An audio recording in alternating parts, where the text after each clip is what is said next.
MLC चुनाव के लिए नामांकन के आखिरी दिन एनडीए के सभी 9 उम्मीदवारों ने नामांकन का पर्चा दाखिल कर दिया। बीजेपी उम्मीदवारों की बात करें तो भोजपुरी फिल्मों के पावर स्टार पवन सिंह, संजय मयूख, अनिल कुमार ठाकुर और शीला पंडित मैदान में हैं। वहीं दूसरी तरफ जेडीयू ने निशांत कुमार, भारती मेहता, शिवरानी देवी प्रजापति और ललन प्रसाद को अपना उम्मीदवार बनाया और सभी उम्मीदवारों ने नामांकन का पर्चा दाखिल कर दिया। इस नामांकन के दौरान एनडीए के सभी दिग्गज नेताओं का महाजुटान रहा। सीएम सम्राट चौधरी, केंद्रीय खाद्य एवं प्रसंस्करण मंत्री चिराग पासवान, जेडीयू के राष्ट्रीय कार्यकारी अध्यक्ष संजय झा सहित कई नेता इस दौरान मौजूद रहे। तो एमएलसी चुनाव के नामांकन के बीच एक और नाम की खूब चर्चा हुई। उपेंद्र कुशवाहा के बेटे दीपक प्रकाश की। आज उन्होंने नामांकन नहीं किया। इसे लेकर राजनीतिक गलियारों में तरह तरह की अटकलें लगाई जा रही हैं। हालांकि गठबंधन की ओर से इस पर कोई आधिकारिक टिप्पणी नहीं की गई। सूत्र हवाले से जो जानकारी सामने आती है उसके मुताबिक राष्ट्रीय लोक मोर्चा के राष्ट्रीय अध्यक्ष उपेंद्र कुशवाहा को बीजेपी की तरफ से कहा गया था कि दीपक प्रकाश को बीजेपी कोटे से एमएलसी के लिए भेजिए, लेकिन उपेंद्र कुशवाहा बीजेपी के सिंबल पर बैठे दीपक प्रकाश को भेजने के लिए तैयार नहीं हुए। इसके बाद बीजेपी ने चारों सीट पर अपने उम्मीदवार घोषित कर दिए। अब उनके मंत्री पद को लेकर अटकलें तेज हो चुकी हैं। वहीं बड़ी खबर इस वक्त पटना से आ रही है, जहां बेटे दीपक प्रकाश को एमएलसी उम्मीदवार नहीं बनाए जाने पर उपेंद्र कुशवाहा का पहला बड़ा बयान आया। ये मामला ओवर हो चुका है। उपेंद्र कुशवाहा ने यह कहा है, जब तक के लिए लोगों ने मंत्री बनाया है तब तक रहेंगे। दीपक प्रकाश, ये उपेंद्र कुशवाहा यानी कि उनके पिता कह रहे हैं कि जब तक लोगों की तरफ से मंत्री पद पर उन्हें रखा गया है तब तक वो रहेंगे। बीजेपी की तरफ से किए गए वादे के सवाल पर हालांकि उपेंद्र कुशवाहा ने क्या कुछ कहा है वो भी सुनिए। जिन लोगों ने वादा किया था उनसे जाकर ये बात आप पूछिए। एनडीए के साथ बने रहेंगे। नाराजगी की बात को उन्होंने फालतू कहा। एनडीए के सभी उम्मीदवारों को हालांकि उन्होंने जरूर बधाई दी। उम्मीदवारों का निर्विरोध निर्वाचन है वो होगा, ये उनका विश्वास है।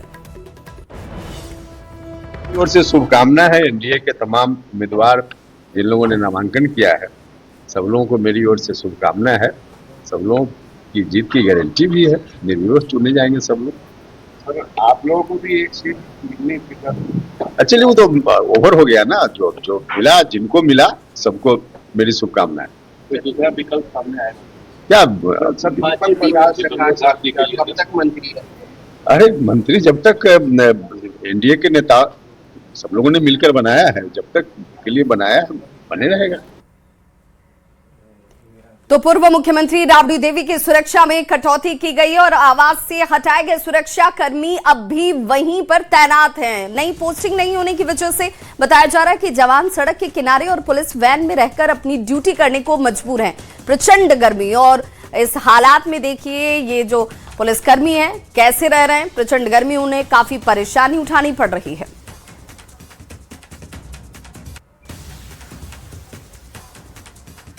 देवी के आवास से सुरक्षा कर्मियों को हटा दिया गया है, यानी सुरक्षा में कटौती की गई है। लेकिन जिन जवानों को वहां से हटाया गया है उन्हें नई पोस्टिंग नहीं दी गई है। ऐसे में वो जवान कैसे ड्यूटी कर रहे हैं उसकी तस्वीर हम आपको दिखाते हैं। ये देखिए, आवास के बगल में जो पार्क बना हुआ है, जो सड़क किनारे जगह बना हुआ है, वहां पर ये जवान रह रहे हैं। और देखिए इतनी गर्मी में ये लोग यहीं पे सड़क किनारे ही डटे हुए हैं, क्योंकि सुरक्षा कर्मी आवास से जरूर हटाए गए हैं लेकिन नई पोस्टिंग नहीं मिलने के कारण ये जवान सड़क किनारे ही ड्यूटी कर रहे हैं। और ये जो इनका वैन है, ये देखिए वैन ही इनका अभी फिलहाल जो ड्यूटी करने का स्थल है वो बना हुआ है। और बिल्कुल इतनी प्रचंड गर्मी में तापमान लगातार बढ़ता जा रहा है और ऐसे में इनका खाना पीना रहना सब कुछ सड़क किनारे ही हो रहा है। वैन में ही रहकर वो ड्यूटी यहाँ कर रहे हैं। और देखिए सड़क किनारे सारे जवान आपको नजर आएंगे, क्योंकि नई पोस्टिंग अभी नहीं मिली है और ऐसे में इस गर्मी में तापमान लगातार बढ़ रहा है और लू का खतरा बना हुआ है। ऐसे में इस सिचुएशन में भी ये जो तमाम जवान है, क्योंकि नई पोस्टिंग नहीं मिली है, ये ड्यूटी कर रहे हैं और यहीं पर जो पूरा दिन है, क्योंकि ड्यूटी करना है, नई पोस्टिंग भले मिले ना मिले, जगह मिले ना मिले, राबड़ी आवास से उन्हें हटाया गया है और ऐसे में वो लोग इस स्थिति में ड्यूटी करने पर यहाँ मजबूर नजर आ रहे हैं। और ये देखिए, क्योंकि जगह नहीं है तो ऐसे यहाँ मिट्टी पर ही वो यहाँ बैठ रहे हैं और इनके जो वर्दी है ऐसे पेड़ पर सम्मान के रूप में रखा हुआ है, क्योंकि वो नीचे नहीं रख सकते हैं, उसका भी सम्मान है, जगह नहीं है रखने का। और पूरी प्रचंड गर्मी में इस तरीके से ये लोग ड्यूटी करने पर मजबूर नजर आ रहे हैं, क्योंकि अभी तक कोई आदेश नहीं आया कि ये कहाँ जाएंगे, कहाँ ड्यूटी करेंगे। तो ऐसे में ये राबड़ी आवास पर इन्हें पोस्टिंग थी, वहां से सुरक्षाकर्मी हटाए गए हैं, नई जगह निर्धारित नहीं हुई है। तो ऐसे में अभी भी राबड़ी आवास के पास ही सड़क किनारे ये तमाम सुरक्षाकर्मी ड्यूटी कर रहे हैं और इस चिलचिलाती धूप में यहाँ सड़क किनारे रहने पर मजबूर नजर आ रहे हैं। कैमरामैन संत के साथ विनीता मिश्रा, न्यूज़ 18 पटना। फैजल खान उर्फ खान सर की मुश्किलें लगातार बढ़ती नजर आ रही है। आज खान सर के वकील ने अग्रिम जमानत याचिका दायर की। हालांकि आज सुनवाई हुई नहीं, कल केस की सुनवाई होगी और खान सर के दोनों बॉडीगार्ड के मामले में आपराधिक इतिहास भी इनका मांगा गया है। वहीं ज्ञानबिंदु के निदेशक रोशन आनंद के फैसले को आज कोर्ट की तरफ से सुरक्षित रख लिया गया। उर्फ खान सर की मुश्किलें कम नहीं हो रही है। हालांकि आज खान सर के वकील के द्वारा पटना सिविल कोर्ट में अग्रिम जमानत याचिका दायर की गई है, लेकिन आज खान सर के केस की सुनवाई नहीं हो सकी। संभवतः कल या परसों सुनवाई हो। जहां तक उनके बॉडीगार्ड के केस का मामला है तो उनका केस डायरी मांगा गया, जो आपराधिक हिस्ट्री है वो मांगी गई है। और अगर ज्ञानबिंदु के निदेशक रोशन आनंद की बात करें तो उनके आदेश को आज रिजर्व रखा गया है। तो खान सर की बात अगर करें तो खान सर के केस की आज सुनवाई नहीं हो पाई। हालांकि उनके वकील ने अग्रिम जमानत की याचिका दायर कर दी है। अब कल सुनवाई हो या उसके अगले दिन सुनवाई हो, लेकिन जो खान सर के ऊपर गिरफ्तारी की तलवार है वो लगातार लटकी रही है। खान सर की तलाश पुलिस भी कर रही है और कई मामलों में खान सर की मुश्किलें लगातार बढ़ती जा रही है। न्यूज़ 18 के लिए पटना से धर्मेंद्र कुमार। और अब नजर डालते हैं लॉ एंड ऑर्डर की खबरों पर।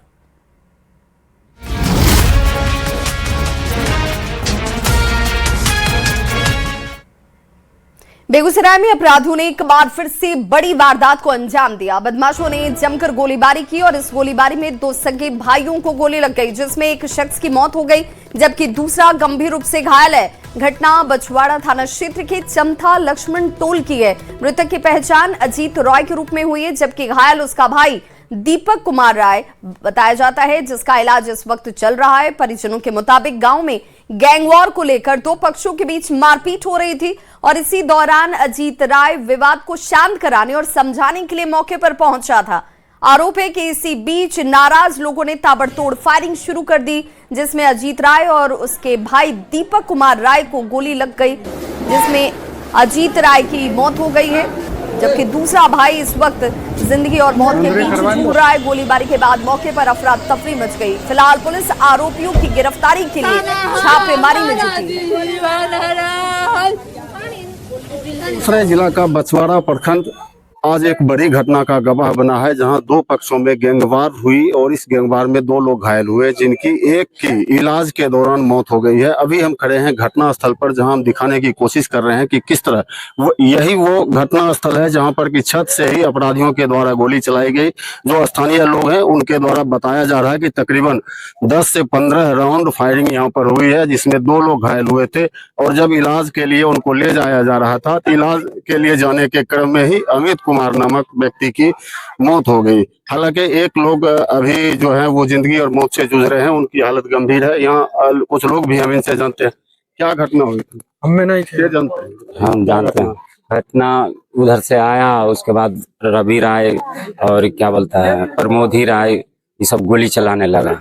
इसमें और आदमी है राजेश राय, सुनील राय, विक्रम राय, ये सब मिलकर गोली चला। दोनों तरफ से गोली चली? नहीं, दोनों तरफ से नहीं चली, एक तरफा गोली चला है। छत पर चढ़ के उधर से गोली मारा है। बता रहे हैं दोनों तरफ से। और आदमी से पूछिए, दोनों तरफ से नहीं गोली चला है, एक ही तरफ से चला है। वही लोग सब गोली चलाए हैं। क्या विवाद था? क्या विवाद कुछ नहीं था। बात बेवजह तो गोली चली नहीं होगी, कुछ तो होगा, कुछ से होगा। पहले से दूसरे आदमी से था विवाद। जिनको गोली लगा है, जो मर्डर हुए हैं, उनका कोई विवाद नहीं था। मतलब ये वहाँ उधर से आए दियर से तो उनके चाचा को, मेरा चाचा को मतलब मारने लगे। ठीक है, उसको छुड़ाने के लिए गया ये लोग, बस ये लोग को मार दिया। क्या नाम है आपका? पप्पू राय। सब खर्चा देता है राम फुकारा, पांडव, मंत्र, सब खर्चा और रंगबाजी वही देता है। अच्छा। हाँ। और भागलपुर से बड़ी खबर, जहां जेडीयू सांसद के ऑफिस में बड़ी चोरी की घटना को अंजाम दिया गया। अजय मंडल के कार्यालय में चोरी की घटना हुई है। कंप्यूटर और दूसरे जरूरी दस्तावेजों पर चोरों ने हाथ साफ किया है। सीसीटीवी का डीवीआर भी ये चोर अपने साथ लेकर यहां से फरार हो गए। सुराग ढूंढने में हालांकि पुलिस टीम इस वक्त जरूर जुट गई है। और संवाददाता भागलपुर से विकास कुमार सिंह हमारे साथ जुड़ गए हैं। विकास, क्या जानकारी मिल रही है इस घटना के पीछे की वजह? देखिए, अब तक ये पूरी तरह से घटना की वजह साफ नहीं हो पाई है, लेकिन जेडीयू के जो भागलपुर से सांसद हैं अजय मंडल, उनका जो है दफ्तर है तिलका मांझी थाना क्षेत्र के हटिया रोड में। वहां जब कर्मी वहां पर पहुंचे तो मेन गेट का ताला टूटा हुआ था और अंदर में सारा सामान बिखरा पड़ा था। कई महत्वपूर्ण दस्तावेज के साथ साथ कई सामान की चोरी हुई है। साथ ही जो चोर हैं वो सीसीटीवी का डीवीआर भी अपने साथ लेकर गए। पूरे मामले की पड़ताल में पुलिस जुटी हुई है। विकास, चूंकि कार्यालय में अगर ये चोरी हुई है तो ये तो साफ है कि कार्यालय में कोई कीमती सामान तो होते नहीं है। दस्तावेजों की अगर सिर्फ चोरी हुई तो इसका पर्पस भी रहा होगा, कोई मकसद रहा होगा? देखिए, खास मकसद की जो जहां तक बात है ये अभी तक तो क्लियर नहीं हो पाई है, लेकिन जिस तरह से जेडीयू के सांसद अजय मंडल के दफ्तर में चोरी हुई है तो कहीं ना कहीं इसका कुछ कारण निकलकर जरूर सामने आएगा। बहरहाल देखने वाली बात होगी कि चोरी की घटना का पुलिस कब तक उद्भेदन कर पाती है और क्या वजह निकलकर सामने आती है। बहुत बहुत शुक्रिया विकास इस तमाम जानकारी के लिए। बड़ी खबर सासाराम से, जहां पर संझोली थाना क्षेत्र के तिलई गांव में शराब के लिए छापेमारी करने गई पुलिस टीम पर ग्रामीणों ने मारपीट करने का आरोप लगाया। खासकर महिलाओं ने यह आरोप लगाया कि संझौली थाने की पुलिस को किसी ने सूचना दी कि गांव में कुछ लोग शराब बेच रहे हैं। पुलिस गांव में आकर महादलित परिवार को कि जो महिलाएं हैं उनके साथ मारपिटाई करती है। उसके बाद चोट जिस महिला को लगी वो घायल हुई और इलाज के लिए सदर अस्पताल उसे पहुंचाया गया। महिलाओं का ये कहना है कि शराब बेचने का आरोप लगाकर इन लोगों के साथ मारपीट की गई। आज कोई रहे अथी जो है खातिर तो हमने बोल दी जा ना कि हमने के मर्द नहीं खन जा, सब नरेगा में काम करे गुल बड़न जा तो का जो होते बड़ा जा तो यही पर खदर खदर मारे लगल। पुलिस ने मर्द रहा जेंट्स रहा, 2 गाड़ी रहा। बाबू हम देखिए 8 बजे 8:30 बजे हमारे लड़की चोखा बनावत रही, लड़की दाल छौकत रहे तो बोलिन कि हम कहनी प्रणाम दीदी, तो प्रणाम कर रही है, तुम दारू बेच रही है, प्रणाम कर रही है। हम कहने की देखिए दीदी दारू नहीं बेच रही, तेरे घर है, तुम ढूंढ लीजिए, नहीं निकलेगा दीदी तब तुम समझेगा। तो सब घर उधर हमारा अक्सा बक्सा सब तूर तार के फोर फाड़ के सब देखली, कहाँ कुछ ना निकलल। अब बोलने जाता कहीं तो जाके हमारे सास के घिचत ऐसे कुर्ती देखे उनका के बोले तो हमने के ठाई ठाई लाठी या पुलिस लगल तो मारे। तिलई में मुसहर जाति के लोगों पर, उनकी औरतों पर जिस बर्बरता के साथ पुलिस ने हमला किया है, शराब का बहाना लेकर के, वो बेहद निंदनीय है। ऐसे पुलिस कर्मियों के खिलाफ जिला प्रशासन को कठोर कार्रवाई करनी चाहिए। और बड़ी खबर आरा से आ रही है, जहां पर विवाद में ट्रक चालक की पिटाई कर दी गई। रंगदारी नहीं देने पर जमकर ट्रक चालक को पीटा गया। लाठी डंडों से ट्रक चालक के ऊपर हमला किया गया है।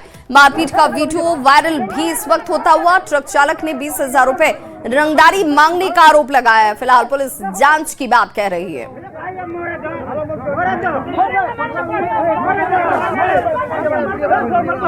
तो मारपीट का ये वीडियो इस वक्त टीवी स्क्रीन पर भी, जहां पर ट्रक चालक का ये कहना है कि 20,000 रुपए की रंगदारी की मांग की जा रही थी और इसी को लेकर देखिए किस तरीके से यहां पर मारपीट की जाती है। लाठी डंडों से पीटा जाता है और एक शख्स को गंभीर चोट भी इस दौरान आई।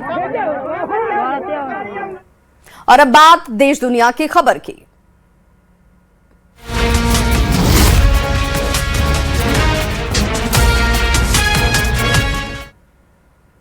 दिल्ली में आज इंडिया ब्लॉक की एक बड़ी बैठक हुई, जिसमें बीजेपी पर जमकर निशाना साधा गया। इस दौरान एसआईआर पर सीजेआई को पत्र, शिक्षा मंत्री के इस्तीफे की मांग समेत 5 बिंदुओं पर सभी पार्टियों के बीच सहमति बनी। बैठक में 25 राजनीतिक दल के नेता शामिल हुए और बैठक के दौरान कांग्रेस अध्यक्ष मल्लिकार्जुन खड़गे ने कहा कि विधेयक को पारित नहीं होने दिया गया। सरकार के कुशासन के कारण देश के सामने आई चुनौतियों का सामना करने के लिए हमें एकता की भावना से आगे बढ़ना होगा। दिल्ली के कॉन्स्टिट्यूशनल क्लब में इंडिया ब्लॉक की बैठक में मल्लिकार्जुन खड़गे, राहुल गांधी, सोनिया गांधी, ममता बनर्जी, तेजस्वी यादव, अखिलेश यादव, सुप्रिया सूले, उमर अब्दुल्ला, महबूबा मुफ्ती समेत कई विपक्षी नेताओं की मौजूदगी रही।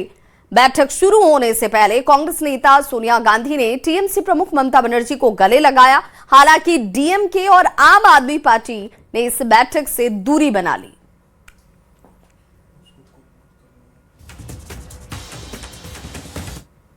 टीएमसी प्रमुख ममता बनर्जी को एक और बड़ा झटका लगा है। पार्टी के 20 सांसदों ने लोकसभा स्पीकर ओम बिरला को पत्र लिखकर एनडीए में शामिल होने की इच्छा जाहिर कर दी है। काकोली घोष ने कहा कि उनके साथ साथ तकरीबन 20 सांसदों ने बीजेपी के नेतृत्व वाले एनडीए को समर्थन देने का फैसला किया है। काकोली ने कहा कि वे पश्चिम बंगाल के चुनावी नतीजों को स्वीकार करते हैं और मानते हैं कि उनका राजनीतिक भविष्य एनडीए के साथ अधिक सुरक्षित है। इससे पहले पार्टी में टूट की अटकलों के बीच सुखेंदु राय और काकोली के नेतृत्व में टीएमसी के 16 सांसदों ने सीएम शुवेंदु अधिकारी से मुलाकात की थी।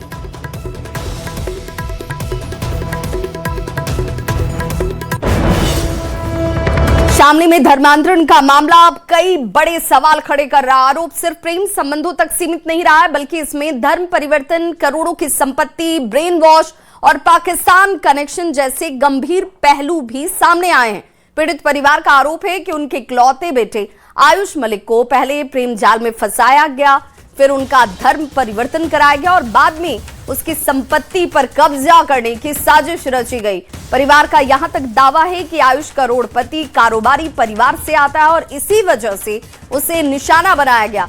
जानकारी के मुताबिक आयुष की मुलाकात एक जिम में हुई थी, जहां दोस्ती का सिलसिला शुरू हुआ और फिर यह रिश्ता आगे बढ़ता गया। शिकायत में आरोप लगाया गया है कि इसी दौरान उसे धीरे धीरे अपने परिवार और धार्मिक मान्यताओं से दूर किया गया। तो देखिए, ये वो तस्वीर है जिसमें धर्मांतरण से पहले और धर्मांतरण के बाद की तस्वीरों से आप बहुत कुछ समझ सकते हैं। धर्मांतरण के साथ साथ ब्रेन वॉश और परिवार का यह भी दावा है कि प्रेम जाल में फंसाकर ये पूरा खेल खेला गया। और बड़ी खबर इस वक्त पटना से आ रही है। बिहार कैबिनेट की बैठक जो चल रही थी वो खत्म हो चुकी है। 25 एजेंडों पर इस कैबिनेट की बैठक में मोहर लगी है। गोपालगंज में शुगर मिल एक बार फिर से शुरू होगा, जिसका संचालन करने की एक बड़ी खबर इस वक्त सामने आती हुई। विकसित भारत रोजगार एवं आजीविका गारंटी मिशन जी राम जी योजना को स्वीकृति मिली। 1 जुलाई 2026 से बिहार में योजना लागू होगी। 15 वर्ष से पुरानी सरकारी वाहनों का निबंधन या फिर स्क्रैपिंग करने पर मोटर क्रय में छूट या फिर लाभ नहीं मिलेगा। गैर सरकारी वाहनों के स्क्रैप किए जाने पर भी नए वाहनों की खरीद पर छूट जारी रहेगा।